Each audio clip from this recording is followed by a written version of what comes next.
말씀을 드렸는데 역시 이스라엘의 제8대 사사인 입다에 관한 얘기입니다. 입다는 원래 불행한 사람이었죠. 길르앗이 기생에게서 낳은 서자였습니다. 그런데 결국은 적자들에게 왕따를 당하다가 쫓겨나서 거친 산악지대인 도읍 땅으로 가서 운거하는데 어떻게 그런 그에게 많은 사람들이 몰려들었습니다. 주로 떠돌이 잡류들이라고 했죠.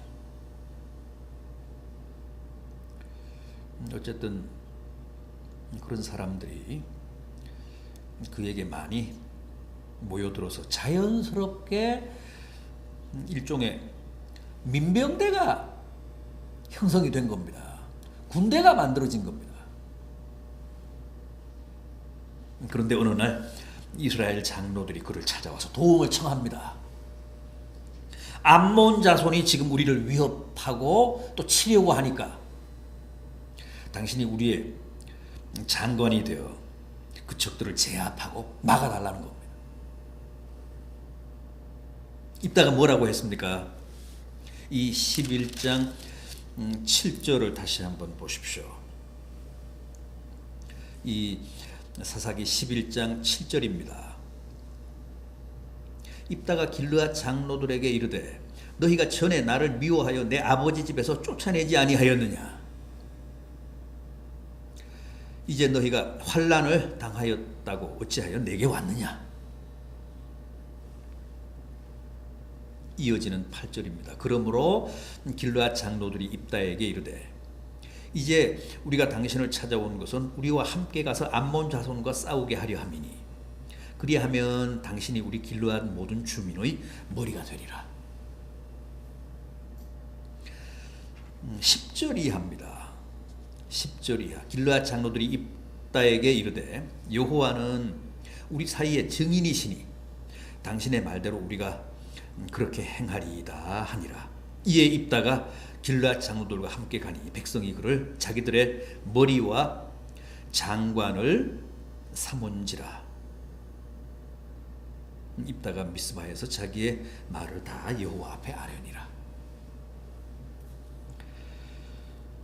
이렇게 해서 입다는 비록 출신은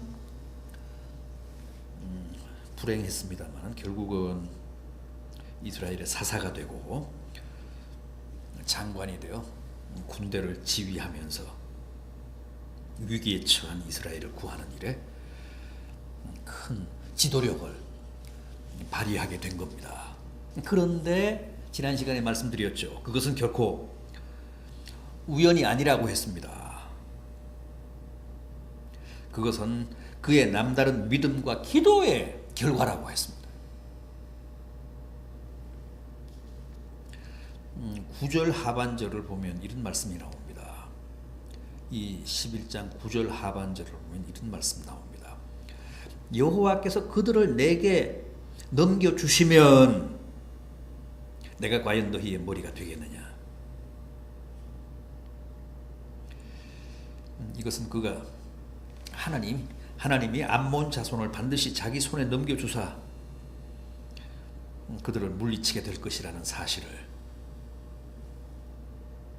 입다가 믿었다는 겁니다. 믿어 의심치 않았다는 뜻입니다.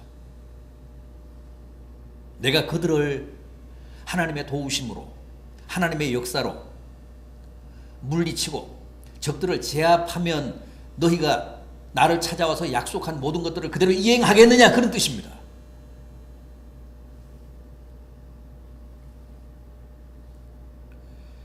입다에게는 누가 뭐라고 해도 그런 믿음이 있었습니다. 하나님이 자기와 함께 하신다는 확신, 하나님이 반드시 적들을 자기 손에 붙이실 것이라는 믿음. 또 11절 하반절도 다시 보십시오. 입다가 미스바에서 자기의 말을 다 여호와 앞에 아뢰니라.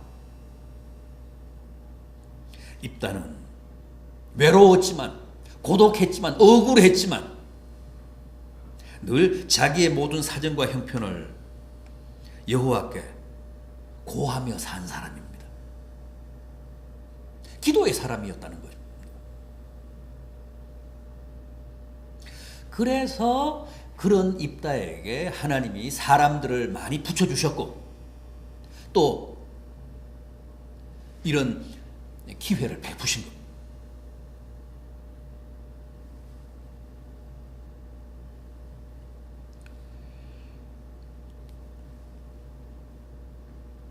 그런데 사실 그의 지도력은 그가 이스라엘의 사사가 된 후에 더욱 빛났습니다.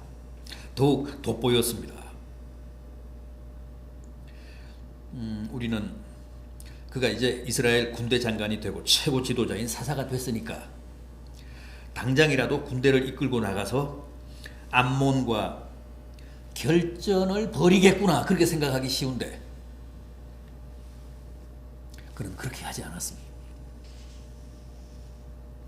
오늘 본문인 12절 이하를 보면 전쟁 얘기는 전혀 없고 암몬과의 외교적인 협상 얘기만 나옵니다. 입다는 무조건 암몬과의 전쟁을 벌이는 대신에 협상을 시도했습니다. 12절 보십시오. 입다가 암몬 자손의 왕에게 사자들을 보내 이르되 내가 나와 무슨 상관이 있기에 내 땅을 치러 내게 왔느냐. 그러자 암몬 쪽에서 대답합니다. 13절 암몬 자손의 왕이 입다의 사자들에게 대답하되 이스라엘이 애굽에서 올라올 때에 아르논에서부터 야복과 요단까지 내 땅을 점령했기 때문이니 이제 그것을 돌려달라. 평화롭게 돌려달라. 순순히 돌려달라. 이어지는 14절을 보면 입다가 다시 암몬에게 사자를 보냅니다. 입다가 암몬 자손의 왕에게 다시 사자들을 보내요. 그리고 15절 이하 23절까지를 쭉 보면 입다가 장황하게 그리고 아주 세밀하게 이스라엘의 과거 역사를 짚어가며 암몬의 역사 왜곡을 바로잡습니다.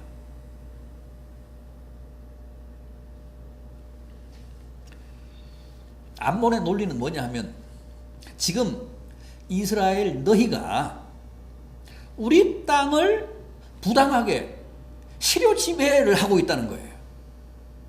그냥 내놓으라는 거예요.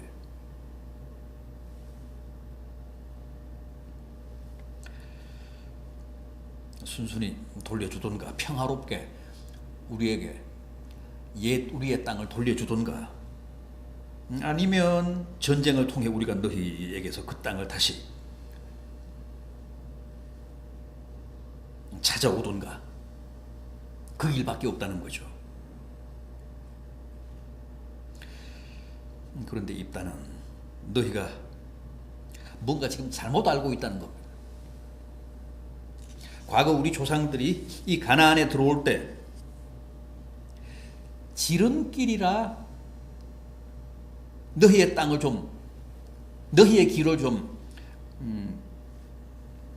이용하자고 했을 때 너희가 허락하지 않았기 때문에 우리는 멀리 광야길을 우회해서 이 가나안에 왔다고 합니다. 단지 하나님이 우리 손에 붙이셨기 때문에 하나님이 우리에게 허락하셨기 때문에 헤스본과 아모리 족속은 우리가 멸했고 또 그들의 땅을 우리가 차지했다고 합니다. 그러나 너희와 너희 땅은 우리가 손댄 적이 없다. 그러면서 긴 역사적인 논쟁을 이끌어 가는데 그냥 무턱대고 우긴 게 아니라 정확한 역사적인 사실을 바탕으로 그렇게 협상해 나갑니다.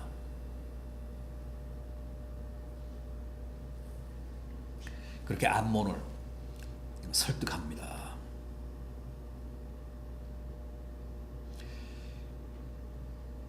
이 암몬은 마치 일본 사람들이 독도를 자기들의 땅이라며 내놓으라고 요구하고 위협하는 것과 꼭 같습니다.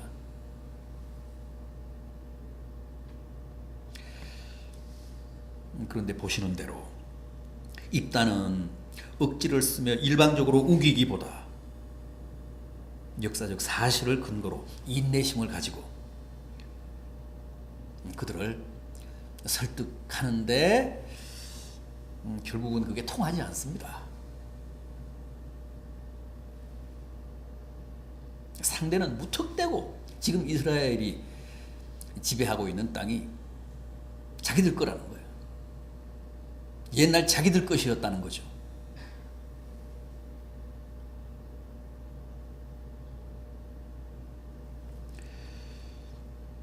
그래서 입다가 뭐라고 합니까? 오늘 보면 26절을 한번 보십시오.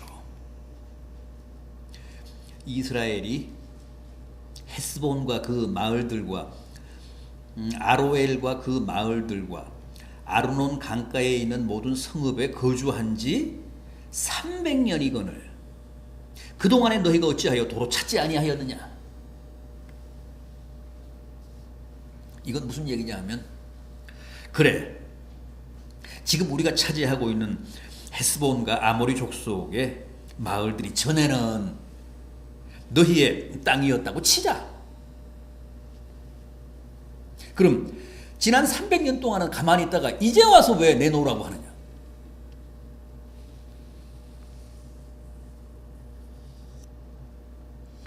그걸 우리가 어떻게 믿으며 그걸 너희가 지금 우리에게 무엇으로 증명할 수 있느냐? 이 땅이 너희의 땅이었다는 사실을 무엇으로 확증할 수 있느냐? 너희의 땅이었으면 왜 300년 동안 아무런 얘기가 없었느냐? 느닷없이 불쑥 나타나서 우리 땅이니 내놓으라고?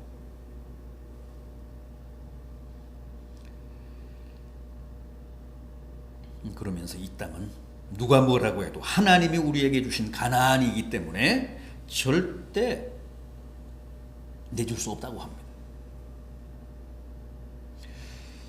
저는 입다의 이런 모습을 보면서 참 놀라움을 금치 못합니다. 입다야말로 문무를 겸비한 정말 그 고대 사회로서는 보기 드문 리더였습니다.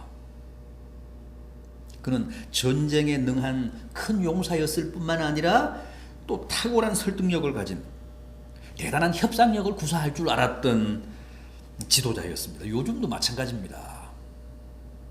한 나라의 최고 지도자는 반드시 문무를 겸비해야 합니다. 강한 힘도 있어야 되지만 강한 힘도 구비해야 되지만은 또 대화하고 소통하고 협상하고 타협하고 설득할 줄 아는 능력도 가져야 합니다. 이순신 장군 같은 분, 대표적인 인물 아닙니까? 문무를 겸비해. 그분은 원래 장군이잖아. 군인입니다. 그런데 또 이순신 같은 지성인도 없습니다. 우리는 평소에도 평온할 때도 일기 쓰기 힘들잖아요. 그런데 이순신은 전쟁 중에도 일기를 썼습니다. 난중일기.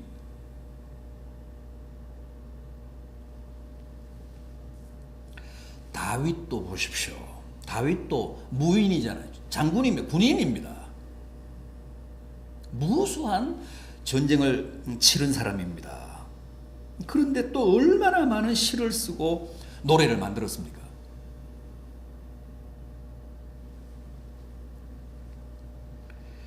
우리 믿는 사람들도 다 이런 양면을 갖추어야 합니다. 문무를 겸비해야 합니다. 믿음으로 단단히 무장도 하고 또 지성도 가져야 합니다. 그러니까 영성과 지성을 함께 추구해야 합니다. 교회도 그렇습니다.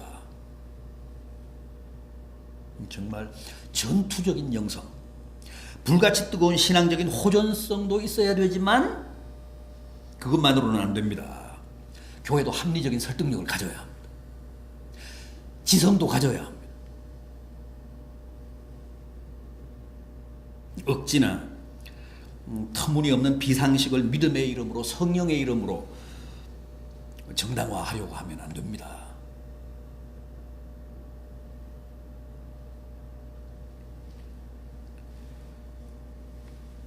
입다는 정말 문무를 겸비한 사람이었습니다.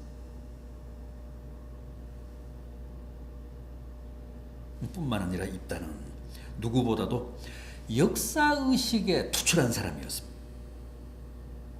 사실 그가 그렇게 남다른 외교적인 협상력을 발휘할 수 있었던 것도 다 역사에 대한 바른 이해와 깊은 식견이 있었기 때문입니다. 그리스도교는 역사적 종교입니다. 하나님이 역사를 창조하셨고 하나님이 그 역사를 섭리하시고 주관하시는 주체라고 믿기 때문에 결코 역사를 망각하거나 역사를 배관시할 수 없다는 게 바로 우리 믿는 자들의 신념입니다.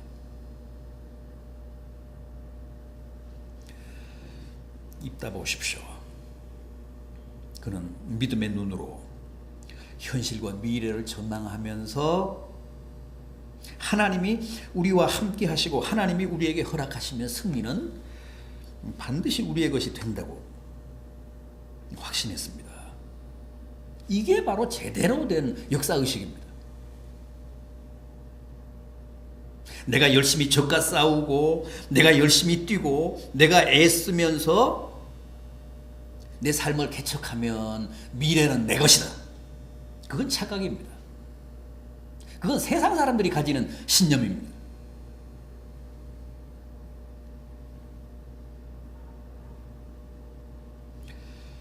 그런 사람에 대해서는 역사의 주인이신 하나님이 웃습니다. 비웃습니다. 모든 게 다 하나님이 주셔야, 하나님이 허락하셔야, 하나님이 용납하셔야, 하나님이 우리 손에 붙이셔야 우리의 것이 됩니다. 우리가 이길 수 있습니다.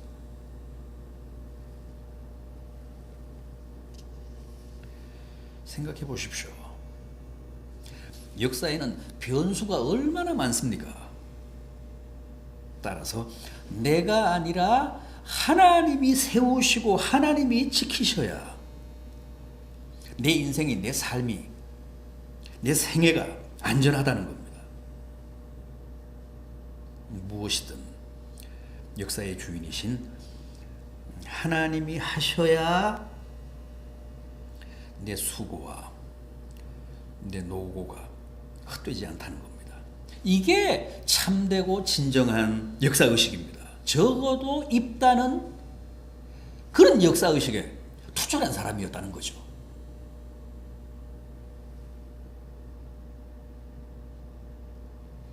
그런데 입다의 역사의식은 거기서 끝나지 않습니다. 오늘 본문 마지막 부분 27절을 보십시오. 이 사사기 11장 27절 다시 한번 보십시오. 내가 내게 죄를 짓지 아니하였거늘 내가 나를 쳐서 내게 악을 행하고자 하는도다. 원하건대 심판하시는 여호와께서 오늘 이스라엘 자손과 암몬 자손 사이에 판결하옵소서.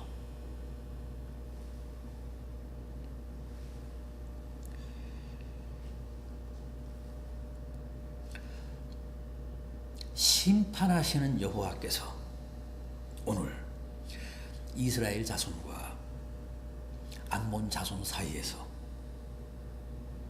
판결하시옵소서. 여러분, 하나님은 역사를 심판하십니다.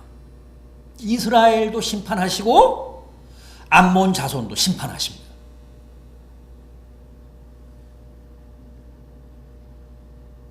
역사를 창조하시고 역사 과정을 섭리하실 뿐만 아니라 최후로 그 역사를 심판하실 하나님. 얼마나 투철한 역사의식입니까? 여러분, 우리도 이런 역사의식을 가져야 합니다. 절대 역사의 주체는 사람이 아닙니다. 그건 웃기는 얘기입니다. 인간은 절대 역사를 요리할 수 없습니다. 좌지우지할 수 없습니다. 얼핏 보면, 피상적으로만 보면 인간이 다 역사를 주무르는 것 같지만 절대 그렇지 않다는 겁니다. 인간은 역사의 주인이 아니기 때문입니다. 역사는 반드시 하나님이 당신의 뜻대로, 당신의 의지대로 이끌어 가십니다. 창조에서 종말까지 오직 하나님의 플랜대로 역사는 흘러가고 있습니다.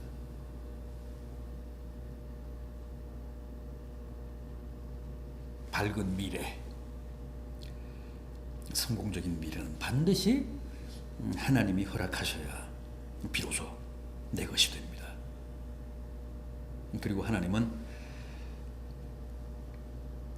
종말에 이 역사를 반드시 심판하십니다. 민족도 개인도 다 심판하십니다. 택하신 백성도 이방인도 다 심판하십니다. 가장 공명정대하게 결산하십니다.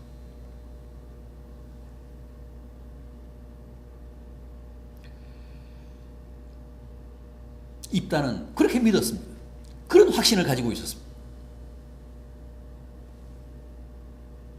그랬기 때문에 심판하시는 여호와께서 오늘 이 이스라엘 자손과 저 암몬 자손 사이에 판결하옵소서. 하나님이 판단해 주십시오. 하나님이 심판해 주십시오. 어느 쪽이 옳은가? 하나님이 그 손을 들어 주십시오.